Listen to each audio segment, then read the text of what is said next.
এখানে খরগোশ আর কচ্ছপের মধ্যে দৌড় প্রতিযোগিতা হচ্ছিল।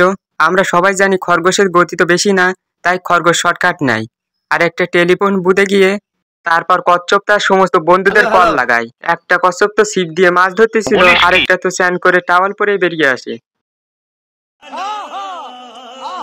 এবং এক একটা কচ্ছপকে রাস্তার এক এক জায়গায় রেডি হতে বলে।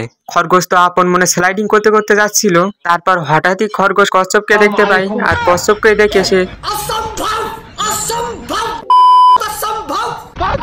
कैसे कैसे लोग रहते हैं यार यहाँ पर। चलो तुमको पागल कुत्ते का गाड़ी उठा के ले जाएगा बता रहे हैं हम।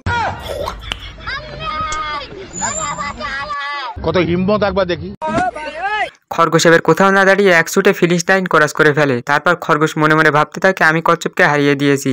তারপর খরগোশ পিছনে ঘুরে দেখতেই কচ্ছপকে দেখতে পায়। গাইস, যেখানে আজকে খরগোশ আর কচ্ছপের মধ্যে বিগ ফাইট হতে চলেছে। গাইস, খরগোশ তো জেতার জন্য জোরদার প্র্যাকটিস করতেছে, কিন্তু এই কি বলদ কচ্ছপ তো পাঞ্চিং ব্যাগে 5 মারতেই ভয় পাচ্ছে। খরগোশের কাছে তো এটা কোনো ব্যাপারই না। যাই হোক, খরগোশ তো তার নিজের ছায়ার সাথে এখানে প্র্যাকটিস করতেছিল, কিন্তু এ কি কচ্ছপ তো নিজের ছায়াকেই ভয় পাচ্ছে। বাট খরগোশের ছায়া এসে কচ্ছপের ছায়াকে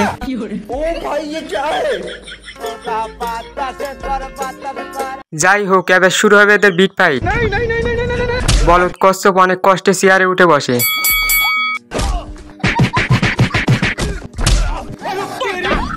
গাইস, খরগোশের কাছে কচ্ছপ যে পরিমাণে মার খাইতেছে,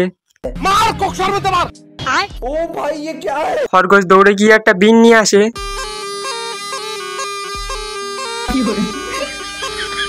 খরগোশের মার খেয়ে কচ্ছপের তো পুরো লাল বাতি জ্বলে গেছে।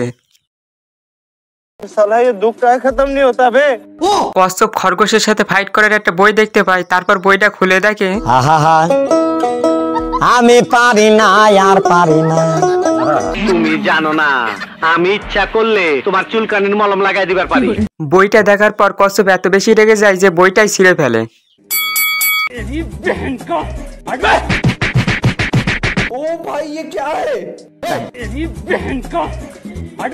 খরগোশ অনেক চেষ্টার পরে কচ্ছপের গায়ে একটা পাঞ্চও মারতে পারে না। এইবার কচ্ছপ একটা লাফ দিয়ে জন সিনার হয়ে যায়। ये सब क्या देखना पड़ रहा है।